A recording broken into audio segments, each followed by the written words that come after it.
मराठवाड्याला काय नादी लावलं होतं? मराठवाड्याच्या विकासासाठी वैधानिक महामंडळ 20,000 करोड रुपये थकलेत आमचे.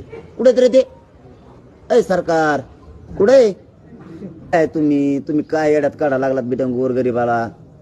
वैधानिक महामंडळावर कोण आहे एमडी चेअरमन कोण आहे त्याच्यावर? सगळं जे तिकडून कदरून नोकरीतून गेलेले ती ठुले तिथं, म्हणजे काहीच करत नाही.